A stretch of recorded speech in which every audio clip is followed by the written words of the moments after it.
Hello friends, इस video में मैं शेयर करूंगा आपको how to become topper in UP board. क्योंकि मैं ऑलरेडी एक जो है कॉलेज टॉपर रहा हूं, तो मैं जानता हूं कि जो टॉपर होते हैं उनका सोच कैसे होता है और वो कैसे सोचते हैं और कैसे पढ़ते हैं। तो मैं इसमें आपको 5 प्रैक्टिकल ट्रिक्स और जो टिप्स है वो मैं आपको बताऊंगा। तो चलिए देखते हैं। सबसे पहला आपका टिप्स यह है कि मैं इसको अप्लाई किया हूँ कि जिस दिन अगर किसी सब्जेक्ट का एग्जाम है, जैसे मान लीजिए आपका हिंदी का एग्जाम है, तो उसके एक दिन पहले क्या करना है, केवल वही सब्जेक्ट पढ़ना है, यानी कि हिंदी ही सिर्फ पढ़ना है। बाकी के जो सारे सब्जेक्ट हैं उनको क्या करना है, सिर्फ 1 घंटे में पूरे के पूरे क्या करना है, रिवाइज़ कर लेना है। ये मेरा पहला ट्रिक है और मैंने इसको क्या किया, अप्लाई किया है, इसलिए मैं प्रैक्टिकली आपको बता रहा हूँ। इससे क्या होगा कि जो आपके जो सब्जेक्ट है, मान लीजिए आपका हिंदी का सब्जेक्ट है, तो हिंदी का सब्जेक्ट अगर आज आप दे रहे हैं या कल देना है, तो ये फिर दोबारा कभी नहीं पढ़ने वाला है इस एग्ज़ाम के लिए, ठीक है? तो इसलिए इसको पूरा का पूरा पढ़ लें और बाकी जो सब्जेक्ट है वो क्या करें, पूरा रिवाइज़ कर लें। ये पहला ट्रिक है। दूसरा ट्रिक क्या है? दूसरा ट्रिक ये है कि आपको एग्ज़ाम के बीच में जो भी खाली समय मिलता है, जैसे कभी-कभी क्या होता है कि 5 तारीख का एग्ज़ाम है, फिर दूसरा एग्ज़ाम होता है 10 तारीख को, यानी बीच में 5 दिन का गैप मिल जाता है। तो करना क्या है, उसमें केवल उसी सब्जेक्ट सबसे ज़्यादा पढ़ाई करनी है जो अगले दिन होने वाला है, ठीक है? लेकिन बाकी के सभी सब्जेक्ट छोड़ना नहीं है। तो क्या होता है, सब भूल जाता है। वो तो क्या करते हैं कि बाकी सभी छोड़ छोड़ देते हैं और कहते हैं कि 4 दिन बाद एग्ज़ाम है, तो क्या होता है कि वो सारे सब्जेक्ट भूल जाते हैं और जब जब नेक्स्ट एग्ज़ाम होते हैं तो वो लिख ही नहीं पाते हैं। तो उसमें क्या करना, कम से कम सभी सब्जेक्ट को आधे घंटे तक कम से कम रिवाइज़ करना चाहिए, ठीक है? ये ट्रिक्स नंबर 2 है।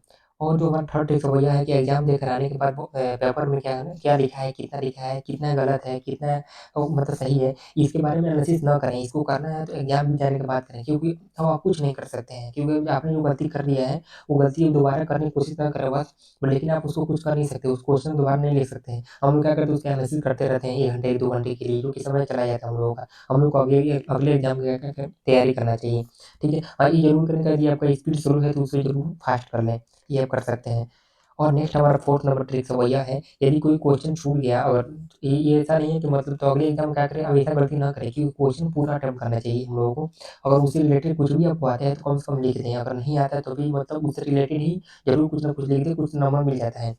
एग्जाम के दौरान पढ़ने की कोशिश, जो नया होता है बहुत वो नया पढ़ने की कोशिश करते हैं, तो ऐसा कुछ नया पढ़ने की कोशिश ना करें, जो पहले से पढ़े हैं उसी को रिवाइज करें। ये सबसे बेस्ट टेक्निक है, क्योंकि बहुत लोग क्या करते हैं, नया पढ़ने लगते हैं, पुराना पुराना छोड़ देते हैं। तो याद कौन रहता है, याद हमारा पुराना वाला ही रहता है, नया वाला याद नहीं रहता है, क्योंकि जो साल में पढ़े हैं वो याद रहेगा, आज पढ़ेंगे तो ऐसा थोड़ी याद रहेगा वो। तो जो नया पढ़ने की बहुत कम से कम कोशिश करें और जो पहले है उसी को सबसे ज़्यादा रिवाइज करें, क्योंकि उस पे ज़्यादा फोकस करें। और जो नहीं आता है उसको छोड़ दें, कोई ज़रूरी नहीं है कि वो आएगा ही, इसलिए जो पुराना है उसको कम से कम पूरा का पूरा पढ़ लें, उसको रिवाइज़ कर लें। नेक्स्ट हमारा जो 5 ट्रिक है, जो कि लास्ट हमारा ट्रिक्स है उस एग्ज़ाम के लिए, कि एग्ज़ाम को 10 मिनट पहले समाप्त करने की कोशिश करें। क्योंकि इससे क्या होता है कि यदि आपको रिवाइज़ नहीं कर पाएँगे तो बहुत सारी गलतियाँ आप करके आ जाएँगे और बाद में कहेंगे मैंने गलती कर ली है, मुझे मौके नहीं मिले सुधारने का। तो यदि आप एग्ज़ाम में लिखते हैं तो बहुत फास्ट लिखता है आदमी, उसमें सोच नहीं पाता है कि मैं क्या लिख रहा हूँ, तो बहुत कम समय मिलता है सुधारने का। तो 10 मिनट समय मिलता है, अगर निकाल लेते हैं तो आपको क्या करना है, मौका मिल जाएगा कि रिवाइज़ कर लेंगे, कहीं गलती होगा तो आप सुधार सकते हैं उसमें। क्योंकि बहुत कम लोग हैं जो सोचते हैं ज़्यादातर क्वेश्चन लिखने के बाद, तो लगातार लिखते जाते हैं, लगातार पेन चलता रहता है।